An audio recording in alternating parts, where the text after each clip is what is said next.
વંદે માતરમ વિદ્યાર્થી મિત્રો, ધોરણ 9 વિષય વિજ્ઞાન અને ટેકનોલોજી, પ્રકરણ નંબર 8 ગતિ.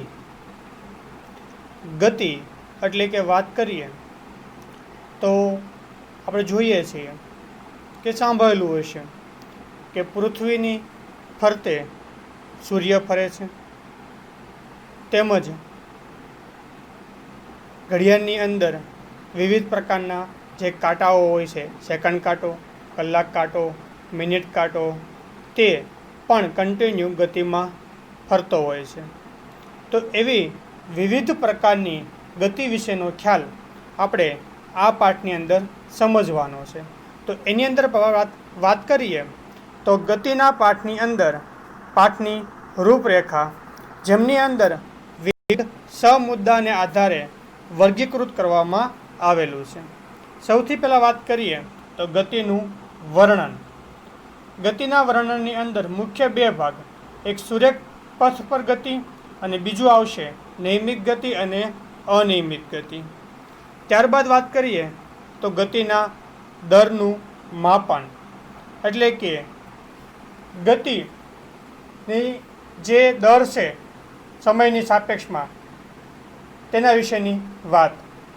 ત્યારબાદ વાત કરીએ તો વેગના ફેરફારનો દર, કે ક્યારેક ગતિનો વેગ વધે છે તો ક્યારેક ગતિનો વેગ ઘટે છે. ત્યારબાદ ગતિનો આલેખીય નિરૂપણ, એટલે કે બે પ્રકારનું આલેખ્ય નિરૂપણની વાત કરવાની છે. પહેલું અંતર વિરુદ્ધ સમયનો આલેખ અને બીજું વેગ વિરુદ્ધ સમયનો આલેખ. ત્યારબાદ વાત કરીએ આલેખીય રીતે ગતિના સમીકરણો. એમાં મુખ્ય 3 સમીકરણો વિશે વાત કરવાની છે. એમાં પહેલું સમીકરણ વેગ અને સમય વચ્ચેનો સંબંધ દર્શાવતું સમીકરણ, સ્થાન અને સમય વચ્ચેનો સંબંધ દર્શાવતું સમીકરણ, અને ત્રીજું સ્થાન અને વેગ વચ્ચેનો સંબંધ દર્શાવતું સમીકરણ. સ્થાન એટલે કે અંતર.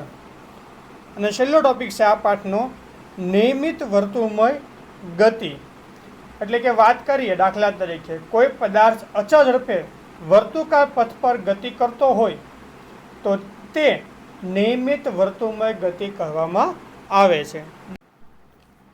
હવે આપણે વાત કરીએ વિદ્યાર્થી મિત્રો તો પાઠની પ્રસ્તાવના, તેમની અંદર પહેલો મુદ્દો એટલે કે પહેલો પ્રશ્ન, ગતિ એટલે શું? એક ઉદાહરણ દ્વારા સ્પષ્ટ કરો કે ગતિ એ સાપેક્ષ ખ્યાલ છે.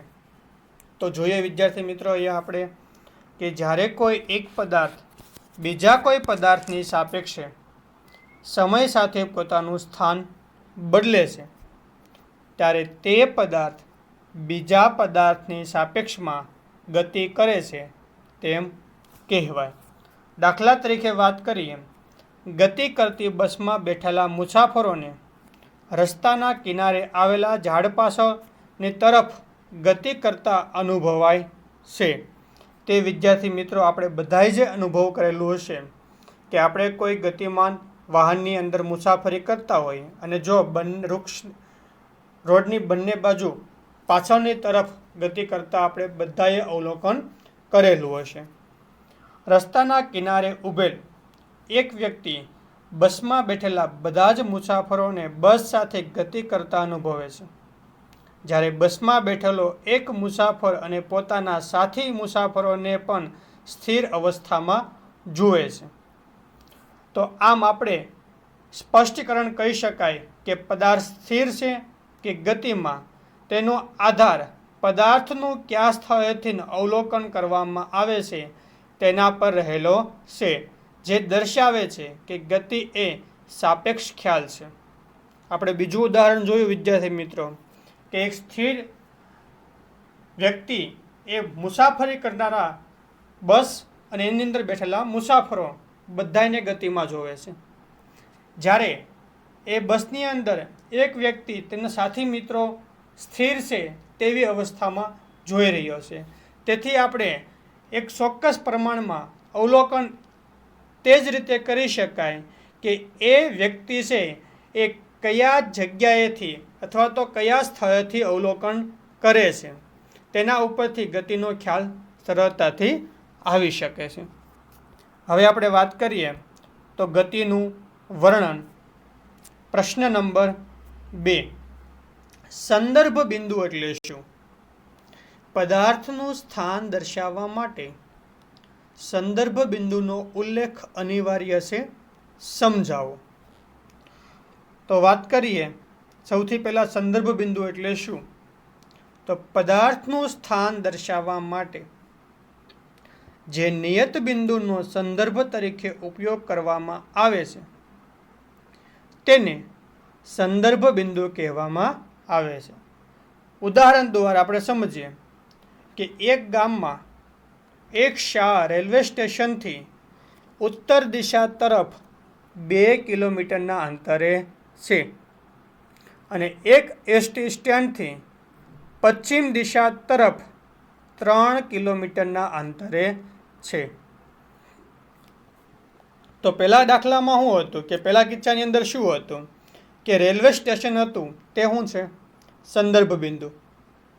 અને બીજા કિસ્સાની અંદર શું જોવા મળે છે? તો એસટી સ્ટેન્ડ. તો આમ બંને સંદર્ભ બિંદુ બદલાતા પદાર્થનું સ્થાન બદલાય છે. દાખલા તરીકે બીજું ઉદાહરણ જોઈએ કે અમદાવાદ થોડુંક દૂર છે, પણ અમદાવાદ ક્યાંથી દૂર છે? થોડુંક ક્યાંથી દૂર છે? ગાંધીનગરથી, સુરતથી, મુંબઈથી. તો દરેકના સંદર્ભ બિંદુ છે તે બદલાતા હોય છે. તેથી પદાર્થના સ્થાનમાં પરિવર્તન આવી શકે છે. તથા બીજા શબ્દોમાં કેવું હોય તો કહી શકાય કે સ્થાન એ નિરપેક્ષ રાશિ નથી પણ સાપેક્ષ રાશિ છે, કારણ કે સંદર્ભ બિંદુ બદલાતા પદાર્થનું સ્થાન બદલાય છે. તેથી સંદર્ભ બિંદુને પણ આપણે ઉગમ બિંદુ કહેવામાં આવે છે. હવે વાત કરીએ તો પ્રશ્ન નંબર 3. અંતર અને સ્થાનાંતરની વ્યાખ્યા આપી પ્રત્યેકનો એસા એકમ જણાવો. તો સૌથી પહેલાં આપણે અંતર વિશે વાત કરીએ તો આપેલા સમયગાળામાં ગતિ કરતા પદાર્થે કાપેલ ગતિપથની કુલ લંબાઈને અંતર કહેવામાં આવે છે. અથવા તો બીજી વ્યાખ્યા પણ આપણે આપી શકાય કે અંતર ઇઝ ઇક્વલ ટુ કોઈ પણ એકમ સમયમાં પદાર્થે કાપેલું કુલ લંબાઈ અથવા તો પંથ લંબાઈ, જેને આપણે અંતર કહેવામાં આવે છે, જેનો એસઆઈ એકમ મીટર છે. એસઆઈ એકમ એટલે વાત કરી ગયા. એસઆઈ એટલે શું કે સિસ્ટમ ઇન્ટરનેશનલ જે એસઆઈ એકમ હોય છે તેમની વાત, કે બધી જ જગ્યાએ તેમનું જે પણ એકમ છે તે અંતરનો જે પણ એકમ છે તે હંમેશા મીટરમાં માપી શકાય છે. ત્યારબાદ વાત કરીએ તો સ્થાનાંતર એટલે શું? તો સ્થાનાંતરની વ્યાખ્યા સમજીએ વિદ્યાર્થી મિત્રો કે પદાર્થના ગતિપથના પ્રારંભિક સ્થાનથી અંતિમ સ્થાન સુધીના લઘુત્તમ અંતરને સ્થાનાંતર કહે છે. અથવા તો બીજી વ્યાખ્યા પણ આપી શકાય કે આપેલા સમયગાળામાં ચોક્કસ દિશામાં પદાર્થના સ્થાનમાં થતા ફેરફારને સ્થાનાંતર કહે છે, જેમનો એસઆઈ એકમ પણ મીટર જ છે અને અંતરનો પણ એસઆઈ એકમ શું હતો વિદ્યાર્થી મિત્રો? મીટર જ. બરાબર. તો અહીં આપણે સ્થાનાંતરની વાત કરી કે પદાર્થનો જે ગતિપથ એટલે કે જે લંબાઈ છે તે પ્રારંભિક એટલે કે જ્યાંથી શરૂઆત કરીએ ત્યાંથી અને તેમનું જે અંતિમ બિંદુ છે તેમનું જે લઘુત્તમ અંતર હોય છે એટલે કે ઓછામાં ઓછું જે અંતર હોય છે જેને આપણે સ્થાનાંતર તરીકે ઓળખીએ છીએ. હવે આપણે વાત કરીએ તો પ્રશ્ન નંબર 4. સ્થાનાંતરનું મૂલ્ય શોધવા માટેનું સૂત્ર મેળવો અને સ્થાનાંતરની દિશા કઈ લેવામાં આવે છે તે જણાવો. તો વાત કરીએ એમાં પ્રશ્ન નંબર 4ની અંદર જવાબ જોઈએ તો અહીં આપણને એક કિરણ આકાર આપેલો છે કે પહેલું જે આપેલું છે 0 થી t1 સમયે અને t2 સમયે કિલોમીટર અંતર કેટલું કાપે છે. તો પહેલાં હતું 0, ત્યારબાદ x1 અને ત્યારબાદ આવે છે x2. t2 સમયે x2 અંતર કાપે છે, t1 સમયે x1 અંતર કાપે છે. તો એમાં વાત કરીએ કે એક નિશ્ચિત સંદર્ભ બિંદુએ 0ની સાપેક્ષ એટલે કે સાપેક્ષ વાત કરીએ તો t1 સમયે પદાર્થ x1 સ્થાન પર છે, જ્યારે t2 સમયે તે x2 સ્થાન પર છે.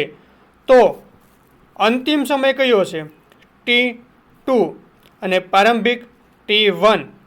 તો અંતિમ માઇનસ પ્રારંભિક એટલે કે t2 માઇનસ t1 સમયમાં પદાર્થનું સ્થાનાંતર s એટલે કે અંતર નીચે મુજબ શોધી શકાય. તો સ્થાનાંતરનું સૂત્ર અહીંયા આપણને દર્શાવવામાં આવેલું છે કે સ્થાનાંતર એટલે કે અંતર જેનું s આપેલું છે તે અંતિમ સ્થાન માઇનસ પ્રારંભિક સ્થાન, જે આપણે ઉપર વ્યાખ્યા જોઈ હતી. x2 માઇનસ x1, x2 એટલે કે t2 સમય અને x1 એટલે કે t1 સમય. તો ઉપરના સમીકરણની મદદથી પદાર્થના સ્થાનાંતરનું મૂલ્ય સરળતાથી મેળવી શકાય. એટલે કે સ્થાનાંતરની દિશા પ્રારંભિક સ્થાનથી અંતિમ સ્થાન તરફ હોય છે. હંમેશા વિદ્યાર્થી મિત્રો યાદ રાખજો કે સ્થાનાંતર છે તે પ્રારંભિક અને અંતિમ બિંદુના લઘુત્તમ માપ જે હોય છે તે જ લેવામાં આવે છે. કુલ અંતર લેવામાં આવતું નથી. બરાબર. હવે આપણે વાત કરવાની છે એના એક ઉદાહરણ દ્વારા. તો વાત કરીએ કે એક ઉદાહરણ દ્વારા અંતર અને સ્થાનાંતર વચ્ચેનો ભેદ, કે અંતર અને સ્થાનાંતરમાં કેટલો ફેરફાર હોઈ શકે તેમના વિષયનો એક ઉદાહરણ દ્વારા આપણે સમજીએ. તો એ જોઈએ કે ગતિનો સાદોમાં સાદો પ્રકાર એટલે કે સુરેખ પથની ગતિ. એટલે કે સુરેખ પથની ગતિ એટલે સરળતાથી કહી શકાય વિદ્યાર્થી મિત્રો કે કોઈ એક ચોક્કસ સ્થાન ઉપર એક સીધી દિશાની અંદર ગતિ કરતો પદાર્થ, જેને આપણે સુરેખ પથ ગતિ કહેવામાં આવે છે, જે આપણે અગાઉના ધોરણમાં પણ વાત કરી હતી. આકૃતિમાં દર્શાવવા મુજબ એક પદાર્થ સુરેખ પથ પર ગતિ કરતો વિચારીએ તો અહીં આપણને એક આપેલી છે રચના કે જેમની અંદર 0 થી 60 કિલોમીટરનું અંતર બતાવવામાં આવેલું છે. તો હવે જોઈએ કે એ પદાર્થની ગતિ શરૂઆત ક્યાં ઉપર છે? તો 0 બિંદુથી કરીએ, જેને આપણે સંદર્ભ બિંદુ તરીકે ઓળખીએ છીએ. ત્યારબાદ તે પદાર્થ અંતર કાપે છે. તો કયા બિંદુ ઉપર આવે છે? તો સી બિંદુ ઉપર આવે છે. ક્યાંથી આગળ અંતર કાપે છે? તો બી બિંદુ આવે છે. ત્યાંથી અંતર વધારા કાપે છે તો એ પદાર્થ એ પર પહોંચે છે.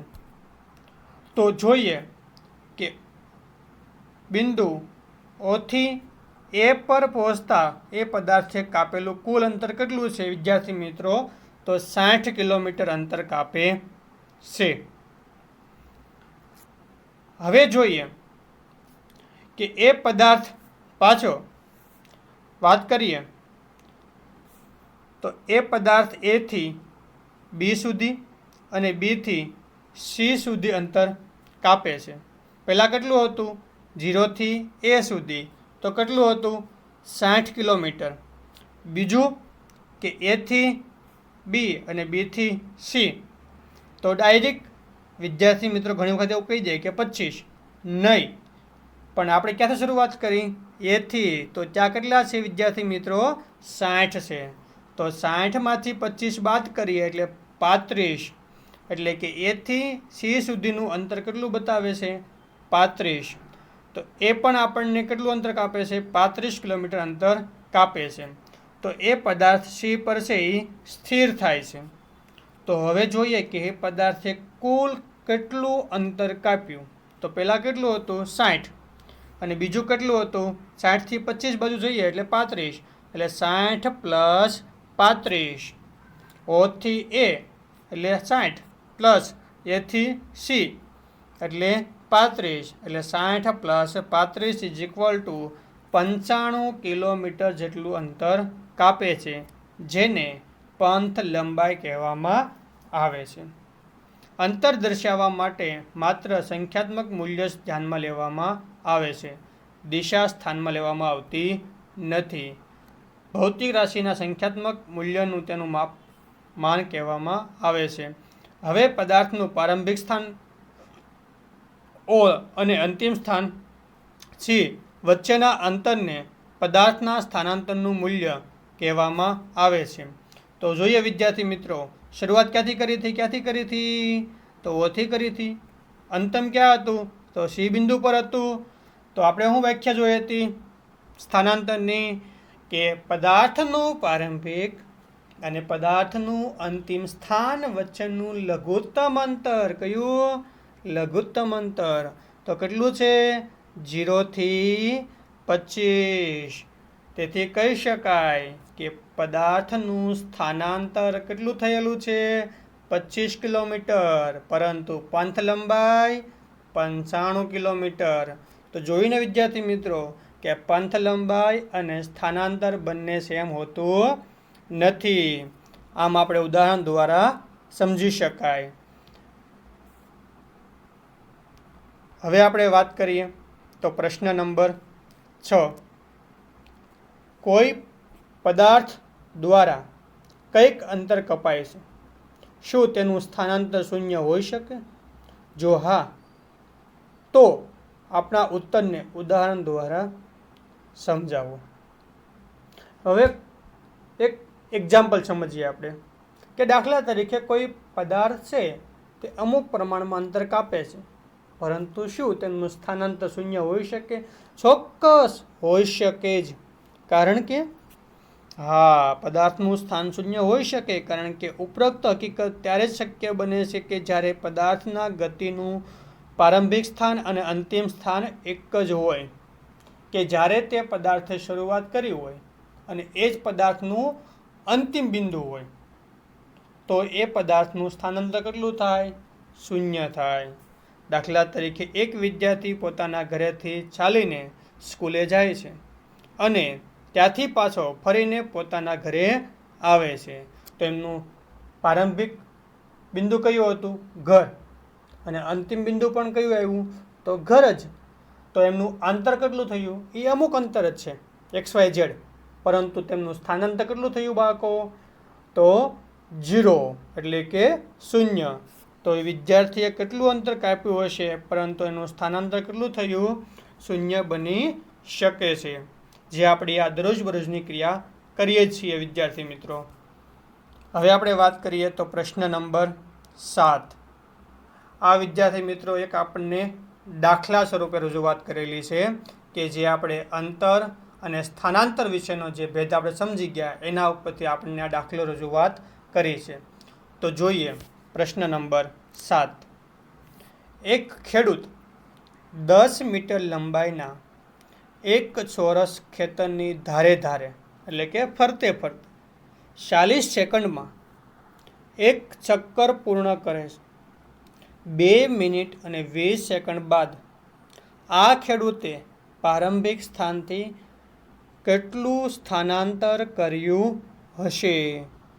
બીજો વખત રિપીટ કરીએ વિદ્યાર્થી મિત્રો કે એક ખેડૂત 10 મીટર લંબાઈના એક ચોરસ ખેતરની, કેટલું મીટરનું અંતર છે? 10. ચોરસ કીધું એટલે ચારે દિશા કેવી હોય છે? એક જ સમાન. તો કેટલી છે? 10 મીટર. તો બધી દિશા કેટલી હશે? કેટલા મીટરની હશે? 10 મીટરની. કેટલા સેકન્ડમાં? 40 સેકન્ડમાં એક ચક્કર પૂર્ણ કરે છે. એટલે કે A થી B, B થી C, C થી D, D થી A, એટલે કે એક ચક્કર પૂરો કરવા માટે કેટલો સેકન્ડ લે છે? 40 સેકન્ડ. તો હવે કેટલા મિનિટ સુધી ફરે છે? તો વાત કરીએ 2 મિનિટ અને 20 સેકન્ડ બાદ આ ખેડૂતે પ્રારંભિક સ્થાનથી કેટલું સ્થાનાંતર કર્યું હશે? સ્થાનાંતરની વાત છે વિદ્યાર્થી મિત્રો. સ્થાનાંતર એટલે યાદ કરજો તમે. તો જોઈએ અહીંયા વિદ્યાર્થી મિત્રો કે એક ચોરસ ખેતરની સરહદ પર ચાલીને એક પરિક્રમના અંતે ખેડૂત કાપેલું અંતર, એટલે કે અંતર ઇઝ ઇક્વલ ટુ ચોરસની પરિમિતિ આપણે ગણિતમાં ભણી ગયા છીએ કે ચોરસની પરિમિતિ એટલે 4 ગુણ્યા લંબાઈ. તો ચારેય બાજુની લંબાઈ સમાન છે એટલે 4. લંબાઈ કેટલી આપેલી છે તો જોઈએ આકૃતિ ગણતરીમાં 10 મીટર. તો મલ્ટીપ્લાય કેટલા કર્યા આપણે 10. તો 4 ગુણ્યા 10 કરીએ એટલે કેટલું અંતર કાપ્યું 40 મીટર અંતર કાપ્યું. એ માત્ર એક પરિક્રમણ પૂરો કરવા માટે. તો એની માટે કેટલો સમય લેશે? એ 40 સેકન્ડ જેટલો સમય લેશે. એક પરિપૂર્ણ કરવા માટે 40 સેકન્ડ જેટલો સમય એ ખેડૂત લેશે. તો હવે 2 મિનિટ અને 20 સેકન્ડ એટલે કે 140 સેકન્ડ. કારણ કે 1 મિનિટની અંદર 60 સેકન્ડ આવે. તો 2 મિનિટમાં કેટલી થઈ 120 અને પ્લસ બીજી 20 એટલે 140. એટલે 140 સેકન્ડમાં કેટલું અંતર અને કેટલું સ્થાનાંતર કરી શકે. તો વાત કરીએ કે 40 મીટર અંતર કાપવા એટલે કે એક પરિક્રમણ થયું. તો 140 મીટર ઇઝ ઇક્વલ ટુ 140 ભાગ્યા 40 એટલે કે 3.5 પરિક્રમણ કરેલું છે. બરાબર. તો 0.5 પરિક્રમણ એટલે કે વાત કરીએ તો 0.5 એટલે કે અડધું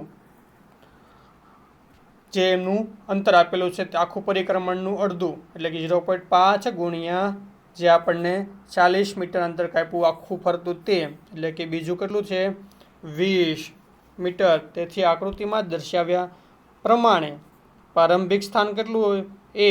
તેથી 2 મિનિટ ને 20 સેકન્ડના અંતેનું તેનું અંતિમ સ્થાન કયું હશે? સી.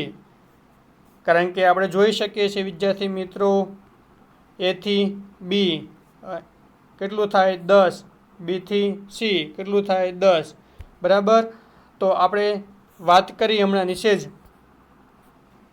કે જે આપણને બતાવવામાં આવેલું છે 20 અહીંયા. તો ખેડૂતનું સ્થાનાંતર એથી સી જે વિકર્ણ આપેલો છે એથી સીનું તે વાત કરીએ. વિકર્ણ ચોરસનો વિકર્ણ વાત કરીએ જે પાયથાગોરસના નિયમ મુજબ વાત કરીએ તો વિકર્ણ ઇઝ ઇક્વલ ટુ પહેલી બાજુ વિકર્ણનો વર્ગ ઇઝ ઇક્વલ ટુ પહેલી બાજુનો વર્ગ પ્લસ બીજી બાજુનો વર્ગ. જે અહીંયા આપણે આકૃતિમાં જોઈ શકીએ છીએ વિદ્યાર્થી મિત્રો કે 80નો વર્ગ એટલે કે એ જે વિકર્ણ આપેલો છે એ અને પહેલી બાજુ એટલે કે એ બીનો વર્ગ પ્લસ બી સીનો વર્ગ જે અહીં આપણને દર્શાવવામાં આવેલો છે. તો AC is equal to A B plus બીસીનો વર્ગ. તો એ બી બરાબર કેટલું હતું 10 એટલે કે 10નો વર્ગ પ્લસ બીસી બરાબર કેટલું અંતર છે તો 10. તો એ પણ 10નો વર્ગ જોઈએ. તો 10નો વર્ગ કેટલો થાય 6.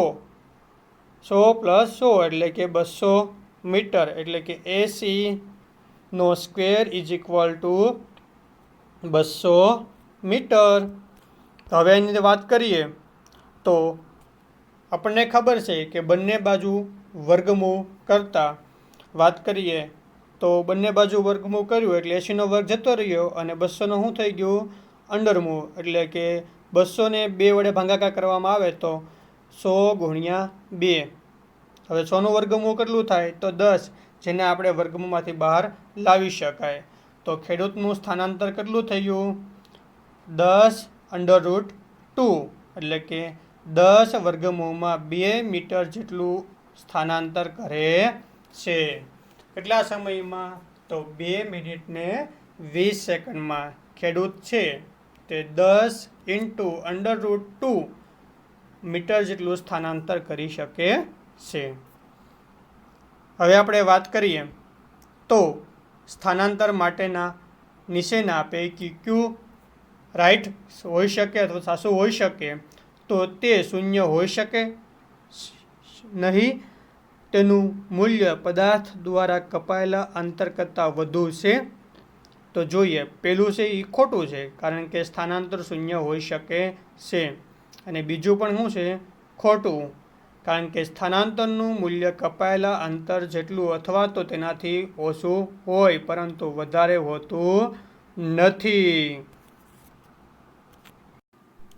હવે આપણે વાત કરીએ તો પ્રશ્ન નંબર 9 નિયમિત ગતિ અને અનિયમિત ગતિ સમજાવો. તો નિયમિત ગતિ વિશે વાત કરીએ. જો કોઈ ગતિમાન પદાર્થ સુરેખ પથ પર સમયના એક સરખા ગાળામાં એક જ દિશામાં અંતર કાપતો હોય તો તે પદાર્થને નિયમિત ગતિ કહેવામાં આવે છે. ઉદાહરણ તરીકે વાત કરીએ કે ધારો કે પદાર્થ 10 મીટર પ્રથમ સેકન્ડમાં, બીજું અંતર 10 સેકન્ડમાં, દ્વિતીય સેકન્ડમાં અને 10 મીટર અંતર તૃતીય સેકન્ડમાં અને 10 મીટર અંતર ચોથી સેકન્ડમાં કાપે છે. એટલે કે બધી સેકન્ડમાં કેવું અંતર કાપે છે? તો એક જ સરખું અંતર કાપે છે, એક જ સરખા સમયમાં. તો જેને આપણે નિયમિત ગતિ તરીકે ઓળખી શકાય. તેથી કહી શકાય કે પદાર્થ સમયના એક સરખા ગાળામાં એક જ સરખું અંતર સુરેખ પથ પર કાપે છે. તેથી આ પદાર્થને નિયમિત ગતિ કરે છે તેવું કહેવામાં આવે છે. હવે વાત કરીએ તો અનિયમિત ગતિ.